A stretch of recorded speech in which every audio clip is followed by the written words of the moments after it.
Welcome. Welcome and thank you. Thank you for coming to be together. Because being together right now, I think, is the best thing we can do to share our grief, to recognize the amazing sacrifice Leah offered in helping others, and a reminder to us that being together at any time is a gift, and that especially at a time like this, being together is so important. To help, to grieve, to heal, and to hold this space. To be in community.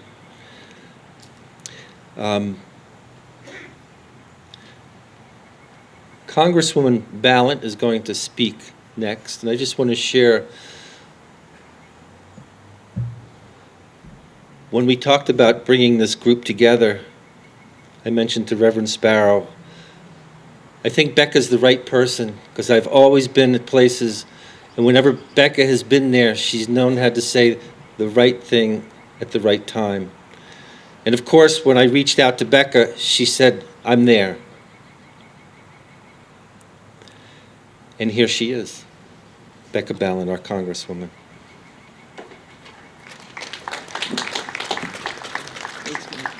Thank you, Mike. Thank you so much. I would just want to start by thanking everyone for coming together at this really difficult time. It is not comfortable to sit in grief. It is not comfortable to sit in sorrow. We want to make it go away. We want to take action. We want forward motion. And we are so wrapped up in a culture that doesn't want us just to be. And I think that is my message for us today, is that to honor Leah, to honor the people who worked alongside her and the residents who were witnesses to the horrible violence, what they need from us is to not skip the grieving and the discomfort, because that doesn't honor the life, the rushing to doing, the rushing to action. And I understand, I'm a legislator. I want to make things better. That is why I do what I do. I want to alleviate suffering. I want to know how we do better within the state, within the town, within ourselves, so this doesn't happen again. But we can't skip the grieving and the sorrow and the quiet, painful moments of disease. The Groundworks community and the state and the town and all of us, over the next weeks and months, we will sort out what the next steps need to be and what the actions are that we need to take.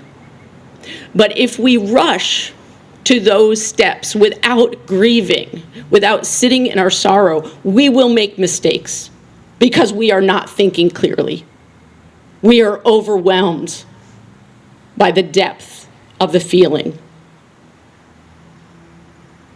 And it's uncomfortable to not have the answers.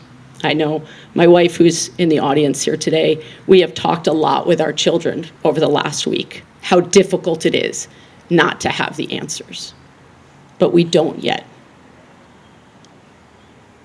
I came here today as a community member, and yes, as a leader and as a mom, but I also came here today when Mike and Reverend Sparrow asked me to come. I wanted to come as someone who is a student of Buddhism right now and share with you just a little bit of how I am dealing with my grief And maybe it will help some of you find some way to hold this. So, this morning on my walk in the woods, I thought very deeply about Leah and her family and the co-workers and all the Groundworks residents. And on my in-breath, I thought about all of those who are suffering from violence. And I brought in that hard air of suffering, that hot, hard air, and held it. And on the release, I tried to envision space for comfort, space for safety. And in Buddhist practice, it's known as Tonglen. It's the taking in and the giving out.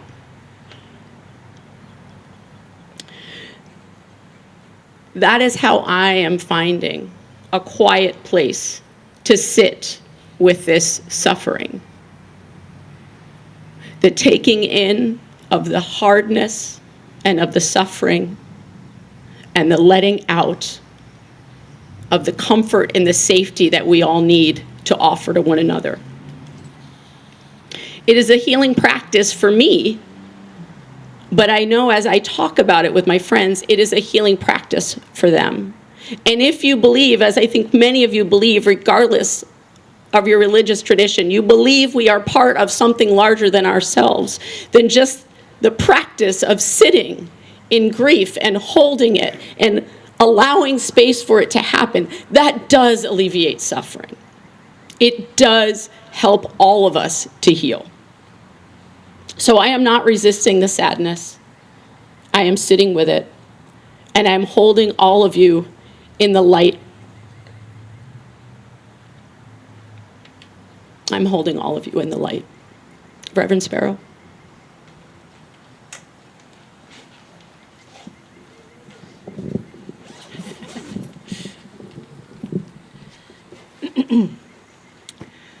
For millennia, long before our ancestors arrived here, whoever they were, the Sakoki people would gather here on this ridge. At the time of the spring full moon, Squaniquesos, above the confluence of the two rivers, the West River, Wantastic, and Connecticut, Quintic, and beneath Mount Wantasticat. Mount Wantasticat was named for the swirl of water where those rivers meet, where things and people were lost again and again. After the long, cold winters, people would gather gratefully here, when trees were barely beginning to bud, for ceremonies for people who died. Like today, the geese, Wabtegwa, would have arrived with their clatter, and Sibso, birds, would flit about. The Tibso, blue jay, the song sparrow, Cascalsas, robin, Quesquescas would trot across the grass, and hawk, Siguanala, would circle overhead. The snow would have melted here. The rivers were full, as they are today. And it was hard to think then of death as it is at this time, when all things are budding green. But there was and is power in the river, Gesos, and the sun, Kesos. So let us be grateful for this land and this place. Yesterday at dusk, Leah's partner, her family, her friends, gathered by the shore at Jamestown, Rhode Island, to remember her, to mourn her death, and to return her to the great waters. Today, we will offer our own blessings once this moment is done, and send our own blessings south with the river to join with her in the great expanse of ocean tides. Here today, before we ask that blessing, we will take a moment, as Senator Ballant has suggested, to remember all who loved Leah, to thank all those who worked beside her, to acknowledge all those who have been filling in beside all those who mourn. And we will commit to continue works of compassion for the most desperate in our community. Since the day of her passing, this community has come together to be sure that her work continues, to give rest and comfort to others who do the work she did. Her death has affected the entire Groundworks community and its clients, its partners, its neighbors, its friends, and her loss has sent tremors around the state and through the bones of our collective body. In losing her, we have lost some hope and some trust, but we've also gathered memories. For one co-worker, it was her light, her warmth, her kindness, for she was, they said, like sunlight. One talked about her immense access to emotion and internal reflection. For another, it was her enormous smile and glistening eyes. For another, her sense of humor. Others say she was always so bright, so radiant, so positive and helpful, beautiful, remarkable, amazing, a coach, creating healthy snacks, spinning discs, running the farmer's market, offering amazing carrot cake and homemade desserts, a shared garden, a welcoming office. For me, myself, I hold the memory of a visit to Morningside at Christmas time with a group of young people, and her curiosity about the kids themselves was more than all she had to say about what her work was. She encouraged us to see the clients at Morningside as dear people, worthy of love, happy recipients of our efforts and our gifts. So just before the Hallowell singers, whom I'm so grateful were able to sing, offer us another interlude, I just want to note that we are remembering Leah, those of us who knew her and those of us who wish they had known her. But it's inevitable when we do that we will remember others who we've lost this year to tragedy, and others, friends and strangers, have names and faces who will float through our minds and hearts. So let us hold all of these precious loved ones. Let us remember them with grief and also with love. So now let us just take this moment that Becca invited us to take, to stand on this earth with which we have been blessed, to take a moment to hold our memories and to give thanks for all those we love. We're singing How Could Anyone by Libby Roderick.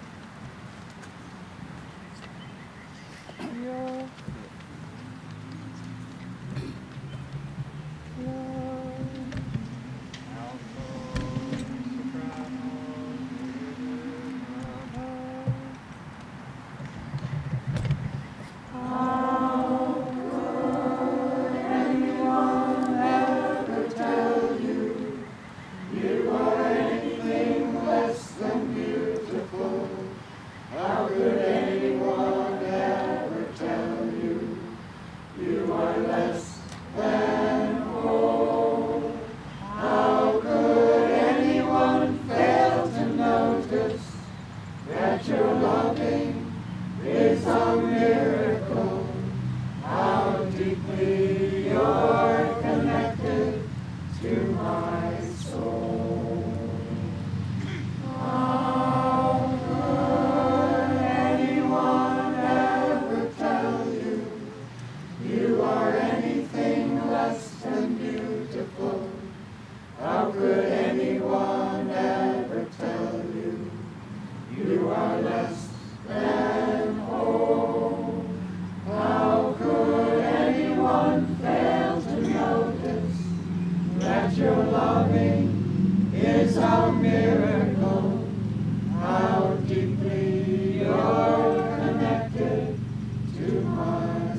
Good afternoon.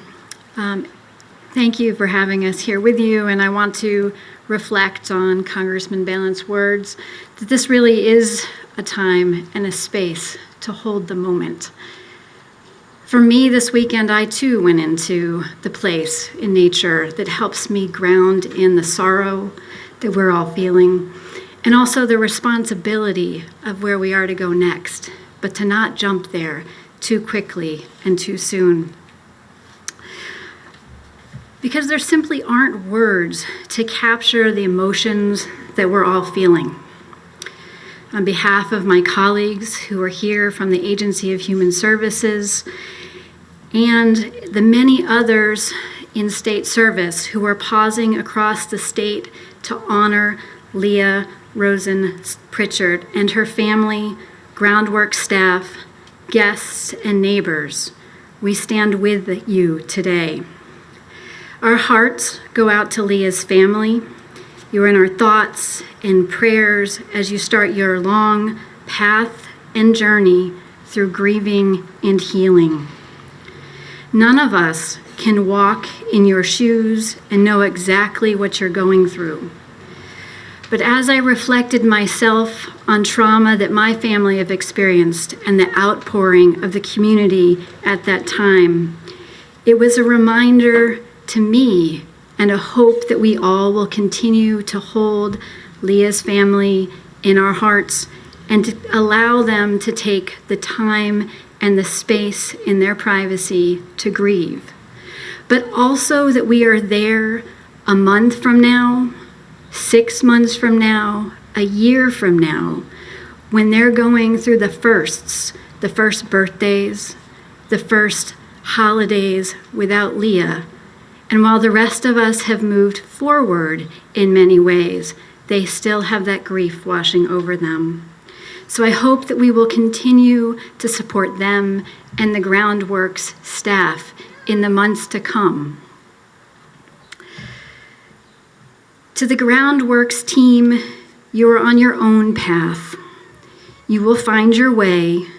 You are not alone in this. There are so many people grieving with you. You have done great work, and you will do great work for Vermont's most vulnerable. Yet we respect at this moment, it's a time for you to look inward, to care for yourselves. Your loss, your grief is real, and it is powerful. We stand here with you today. To the Brattleboro community, you have come to mourn the absence of a good friend, neighbor, and change maker. Your outpouring of love is inspiring across the state and has touched us all deeply. The Agency of Human Services, which I lead's mission includes serving Vermont's most vulnerable. The Groundworks Collaborative is at the forefront of that work, assisting so many Vermonters and their families to move forward through difficult circumstances, showing them compassion and grace. Leah truly embodied this work. By all accounts, she was a change maker who devoted her life to bringing joy to and helping others. As I joined a group of statewide housing organizations on Friday, it was evidence as they grieved and reflected on the leadership and mentorship that she provided to her peers across the state, that Leah's energy and enthusiasm went well above and beyond the Brattleboro community. Her dedication and generous spirit will be greatly missed by all of those who knew her. Her legacy of service and compassion is something we will carry forward with us, even for those like myself who didn't have the privilege to work directly with her. It is poignant that in Leah's memory, her family asked for people to practice compassion, empathy, and kindness. And as her grandmother used to say, that we think mindfully of the needs of others. All of us, even though those of us who didn't know her can carry that legacy forward. In the true embodiment of that legacy, I challenge us to push back against the anti-immigrant, racist, and mental health-focused backlash in the wake of what happened on April 3rd. Finally, I want to take a moment to reflect on the need to grieve, and that we all do it in our own way and our own time. That it's not that is expected, that we each will follow our own path, and it is okay. It is important to acknowledge that the grief is a complex set of emotions, and as you have heard, will hear today, it manifests for some in feeling simply numb, which can feel isolating and scary. It also can bring anger and fear, intense sadness and hopelessness for many. It is a complex combination of these feelings. Now is not a time to jump forward, but a time to feel, to take care of ourselves and to take care of each other, and reach out if we need help. In this grief, we are united. We are not alone. To speak to this, it's my privilege this afternoon to introduce my colleague, who many of you have been working with over the last couple of weeks, the Director of Trauma Prevention and Resilience, Kheya Ganguly. She will help us reflect on where we are and on our path to healing. Thank you.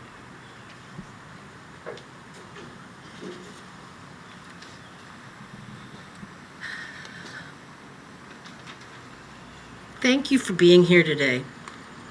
Thank you for coming and showing up for each other, showing up for the Groundworks family, showing up for your community. You know, I struggle to find the words, and that's usually not me. I can talk your arm off. And one of the things that I realized is words are really important. They serve as containers of our thoughts and our emotions. But at the same time, words say so little of what we may be actually experiencing. They don't seem to convey the thoughts and emotions in the way we want them to. So I'm going to do my best to offer some words. The first thing we need to really realize is the clients and staff of Groundworks, the people who knew her, the people in this community that worked with her, are deep within the midst of processing their grief and trauma. So if they're not responding the way you might expect, understand that what they are trying to do is heal just a little bit so they can take the next step. They're doing what we've been talking about this morning. They are being in the moment. They are feeling their grief. I will say that the entire state is feeling grief and feeling trauma. But Brattleboro, you are in the eye of this storm. And know that there are many of us who are here holding you in our hands and seeing you. The staff of Groundworks knew Leah. They saw her regularly. They worked with her. They socialized with her. They reached out to her when they needed support. And just like any other place, they became a family. And just like any other family, Leah was irreplaceable. Her loss will be felt today and into the future. There will be an empty space at their table. There will be a silence where Leah once stood. But there will also be the continued blessing of the memories of Leah and the things she brought to the table. They will remember her compassion to her clients, her empathy for everyone around her, her love, her humor, and her humanness. And there will come a time when people will be able to think of Leah and smile and be comforted that they knew her. And that time may not be today, it may not be tomorrow, but it will come. I hope today is a time for all of us to reflect on Leah, on the Groundworks contributions to the life of this community. I didn't know Leah, but after hearing about her and reading about her and learning about her life, I'm actually pretty sure we probably would have been friends. I think many of us gathered here today feel the same way. She had a deep love and passion for gardening, which I call playing in the dirt and making mud pies, and which is my plan for the next couple weekends. She loved to cook.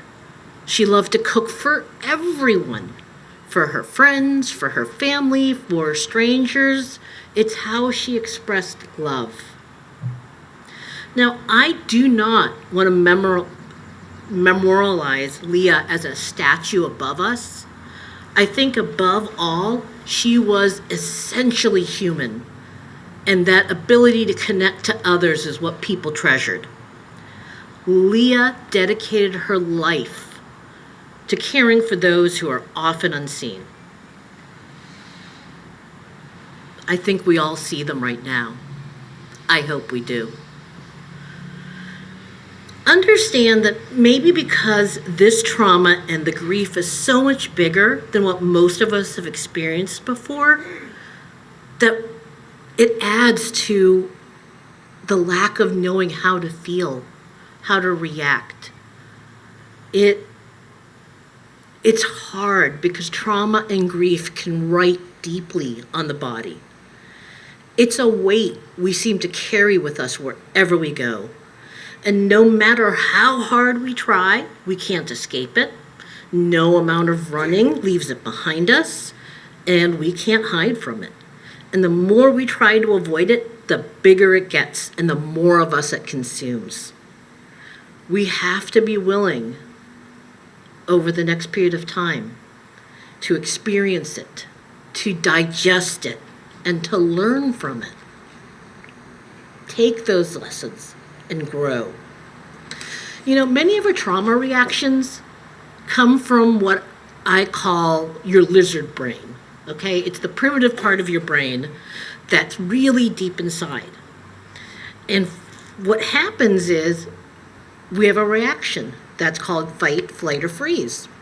And when that happens, when we feel fear, for many of us, fear turns into anger. And then anger turns into hatred. And we look for something, for someone, for some group, or some threat to blame.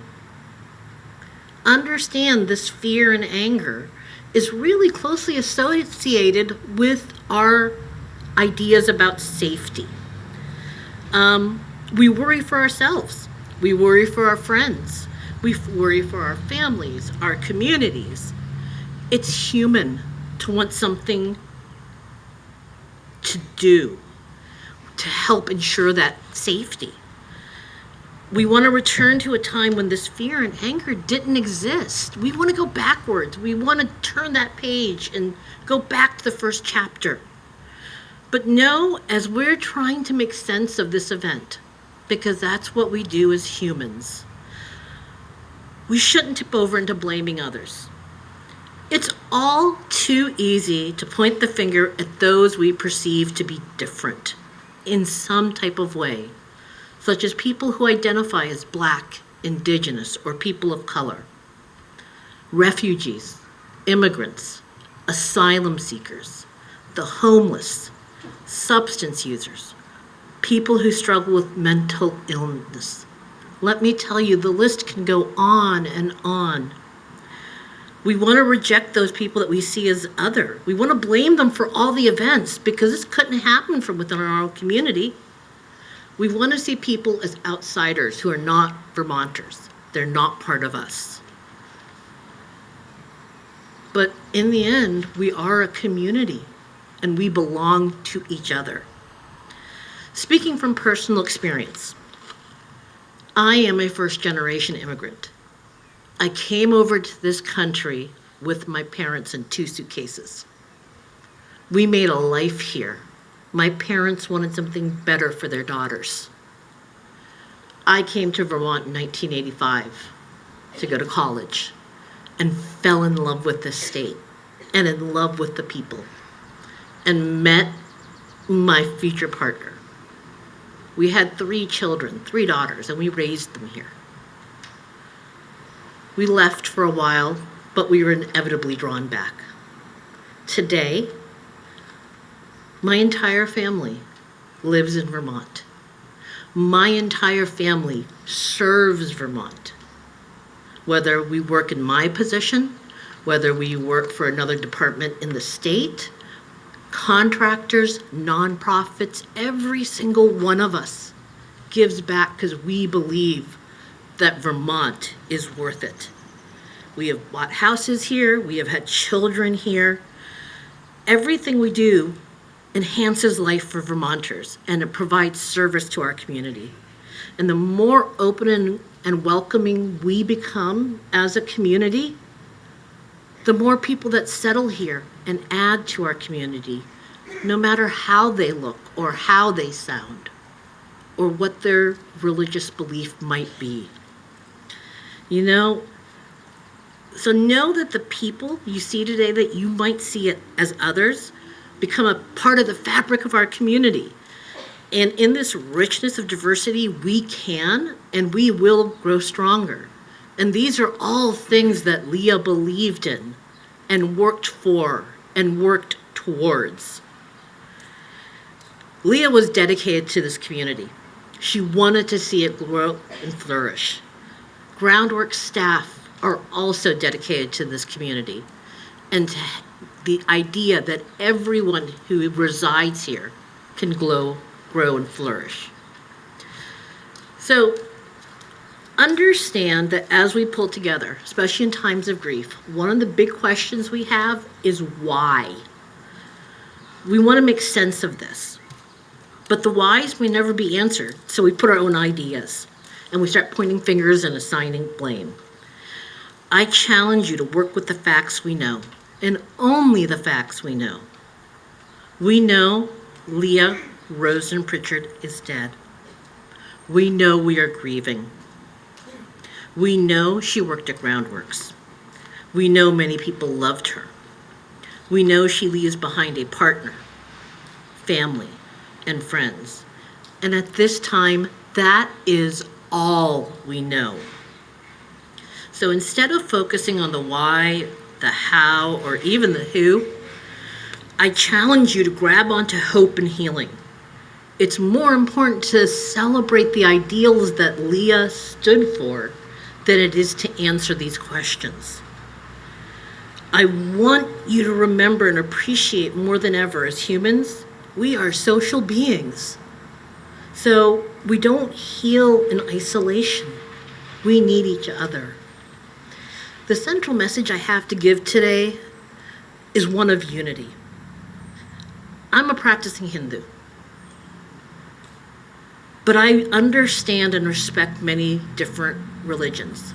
Today is Easter Sunday for the Greek Orthodox Church. Last weekend was Easter for many other people. Easter marks a time of rebirth, renewal, and transformation. Transformation is powerful. For it to occur, we must first work through the trauma and grief. We must come together in unity with all voices, include all people, and support one another in love and compassion. I was reading Leah's obituary, and I was reading the wall, and a friend reached out and said, "Is there anything we can do for you?" He simply replied, just love one another. Thank you.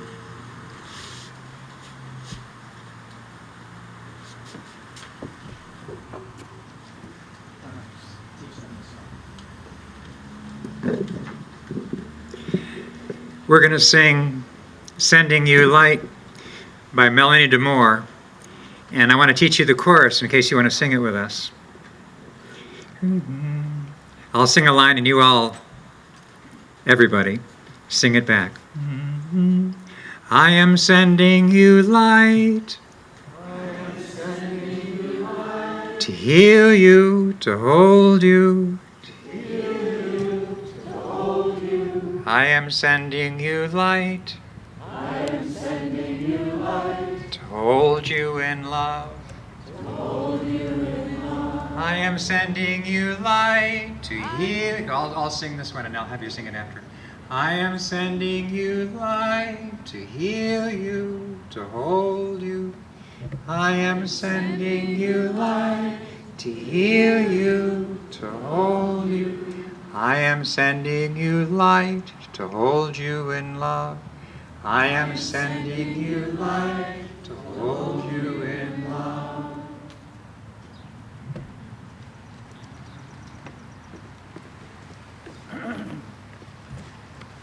Unison. First verse unison. Chorus in 4 parts. And the first verse with 4 parts. Second verse 4 parts. Chorus in 4 parts. Unison melody all over. Yeah. I am sending you light to heal you, to hold you. I am sending you light to hold you in love. I am sending you light to heal you, to hold you. I am sending you light to hold you in love. No matter where you go, No matter where you've been, you'll never walk alone. I hear you deep within. I am sending you light to heal you, to hold you. I am sending you light to hold you in love. I am sending you light to heal you, to hold you. I am sending you light to hold you in love. No matter where you go, no matter where you've been, you'll never walk alone. I feel you deep within. I am sending you light to heal you, to hold you.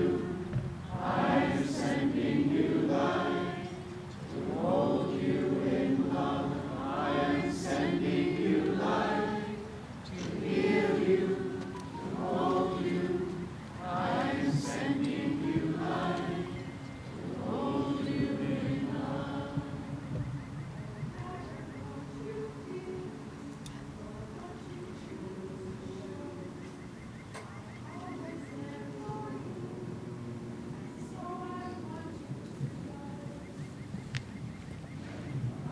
am sending you light to heal you, to hold you. I am sending you light to hold you in love. I am sending you light to heal you, to hold you. I am sending you light to hold you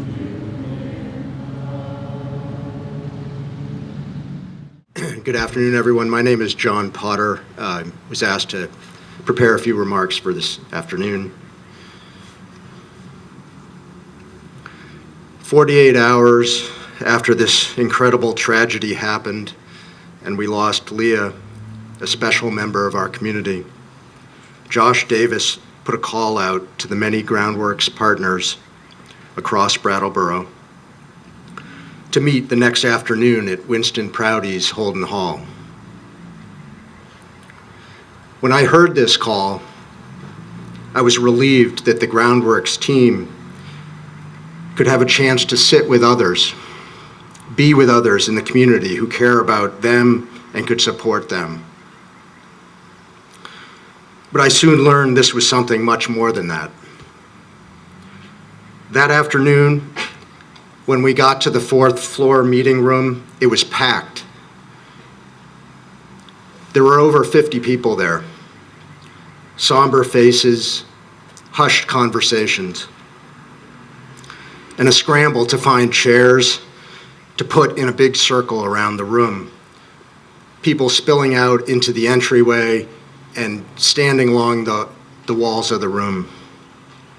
I saw folks from the State Agency of Human Services, from Youth Services, from HCRS, Windham Windsor Housing, the hospital, Putney Food Shelf, the retreat, United Way, DBA, members of the faith community, and of course the Groundworks staff, sitting close together on one side of the room with sunlight streaming through a bank of windows behind them. It was overwhelming and amazing. And I was thankful that so many people from Brattleboro showed up and were willing to rally in the face of a profound community trauma. Peter Elwell stood at the front of the room, graciously welcomed and thanked everyone for being there, and announced that Groundworks had decided to pause their services for several weeks in order to give the staff the time and space for a facilitated grieving process. The large group in this room then stepped through an impressive exercise to identify needs and resources available for the community to help continue care for Groundworks clients during the 3-week pause. This brainstorm generated a long list of ways the community was going to help, from offering and managing temporary overnight shelters and finding additional accommodations, to doing crisis support, peer support, personal care, and even managing the organization's incoming mail. And over the past week, with leadership at many levels, but particularly from BMH staff, what's become known as the Groundworks Pause has been implemented, gaps found and filled, and services continued. This has been such a team effort with so many people contributing and supporting that I'm too likely to leave someone unmentioned to call out individuals. And I know that Groundworks will be finding its own special way to thank people in the months to come. So mostly today, I want to show appreciation for Groundworks itself and Groundworks staff. First of all, I am grateful that Josh, Peter, and the Groundworks team had the courage and insight to take the time needed to regroup. Second, I really appreciate that Groundworks reached out to its partners across the community for help to continue care for the clients affected by the break. As was mentioned at the Holton Hall meeting, action is the antidote to despair. And Groundworks has given many of us in the community the opportunity for meaningful action to help pull us from a deeper despair that could otherwise have descended. Finally, I am so grateful to Groundworks for not only reminding us all how important their work is to Brattleboro, but also showing us the value of stepping up with increased collaboration, even more flexibility and resilience to do necessary work together. Leah's obituary was circulated to a lot of us last Thursday. I read it immediately and was moved by what a special person she was. And I understood why she chose to work in the Brattleboro community. Her family's request that you practice compassion, empathy, and kindness made my heart swell. It brought me to tears. But it was truly uplifting and redemptive. When I came to Brattleboro a few months ago, I realized I was surrounded by great people at the town, in town government.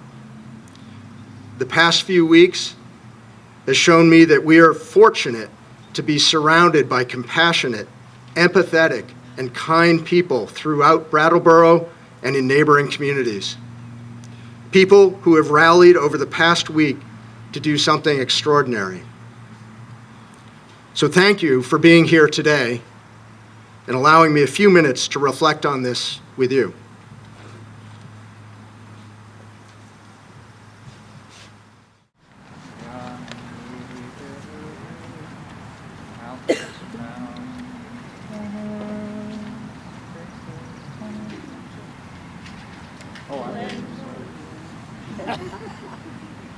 We're singing Love Call Me Home by Peggy Seeger. When the waters are deep, friends carry me over. When I cry in my sleep, love call me home. Time carry me down the river, friends carry me safely over. Life tend me on my journey, love call me home. When the waters are cold, friends carry me over. When I'm losing my hold, love call me home. Time carry me down the river, friends carry me safely over. Life tend me on my journey, love call me home. When I'm weary and cannot swim, friends carry me over. Open your arms and take me in, love call me home. Time ferry me down the river, friends carry me safely over. Life tend me on my journey, love call me home. Take the gift I bring, friends carry me over.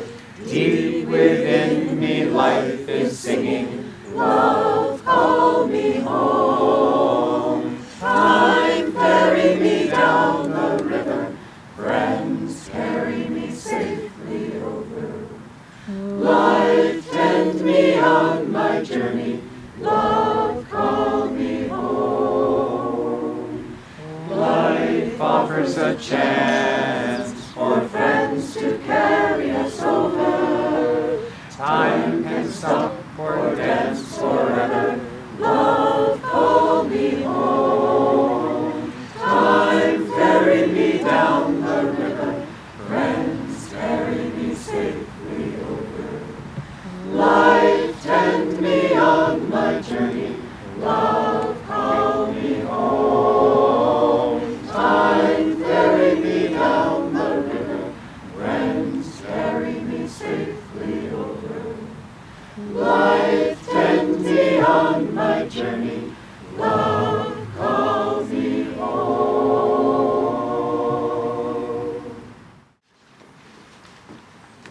Good afternoon, everyone. My name is, I'm a little taller. My name is Ian Goodnow. I'm the chair of the Brattleboro Select Board. The loss of Leah, this tragedy, is now part of us, and it will continue to shape our community and our daily lives. During this trying time, individuals from across our community have stepped forward to offer their time, energy, and compassion for Groundworks and to support all who are suffering at this time. In light of this, I would like to express my gratitude for the grace and the resilience demonstrated by all of those individuals and the following community leaders: Kat McGraw from BMH, Gina Pattison from BMH, Becky Burns from BMH, Ann Bilodeau from HCRS, Kurt White from the Brattleboro Retreat, Ed Bordis from Windham Windsor Housing Trust, Malika Puffer from HCRS, Star Latronica from the Brooks Memorial Library, Sally Struble from Youth Services, Laura Chapman from the Putney Food Shelf, John Potter, our new town manager, Chief Hardy and the Brattleboro Police Department, including specifically Knowles Wentworth, who is our HCRS embedded social worker, Chief Howard in the Brattleboro Fire Department, Sue Graff from the Agency of Human Services, Lee Sparrow, and for organizing this today, and Jennifer Griffey from BMH. I also want to thank all of Groundworks staff for all of the work and service that you provide for this community. I think everyone has a new appreciation for everything that you provide for us as we gather together to try to do all of the work that you do every day for us. And finally, I want to take a moment to thank all of the unnamed community members who do the quiet, often unacknowledged work of providing love and support for one another in times of trauma like this. It is all of these people, collectively, those named and those unnamed, that make Brattleboro such a special and supportive place to live.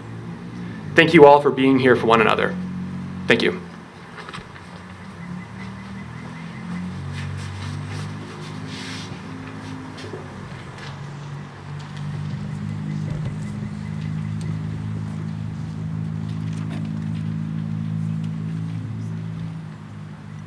Singing "No One Stands Alone" by Jimmy Davis, and please join us if you know it, the chorus.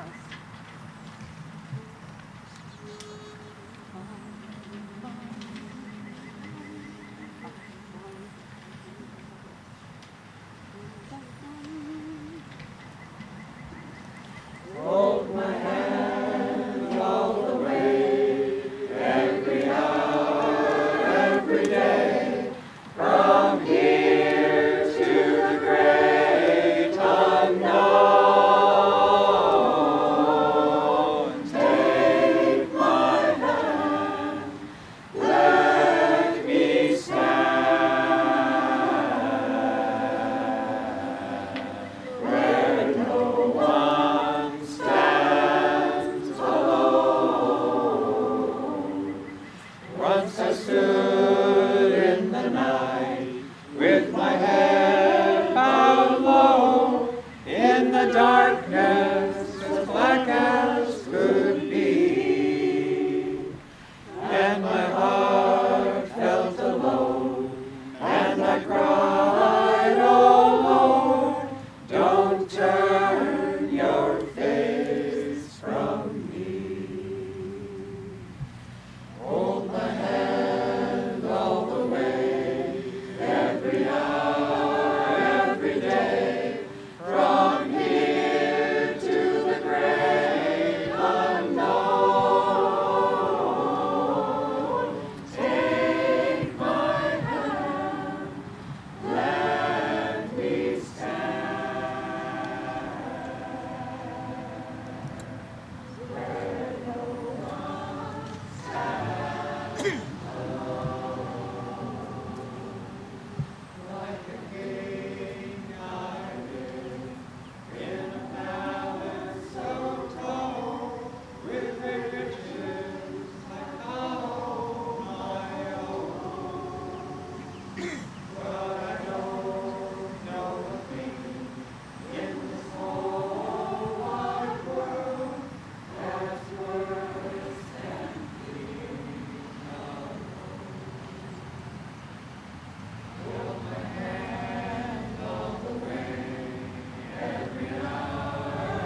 Thank you all so much for coming today. Thank you for being here. This is the end of the vigil, but it's not the end of the compassion and the grief and the unity that we all need. Specifically, the faith leaders are going to be gathering over by this memorial, and they are at the ready to walk a very short distance down in back of the retreat where where the river is. And any of you who would like to create a message on dissolvable paper or send a little dissolvable flower or make a little rock cairn, there are many options from many faith traditions there for you. I will just share that Kurt White, who helped me locate the site, said that when he went to double check on it, there was a beaver and there was an eagle circling overhead. So they're waiting for you down there by the river. So thank you again. And we had so many quotes from their family members about compassion and kindness and being there for each other. I hope you will take that with you in your heart today. Thank you all.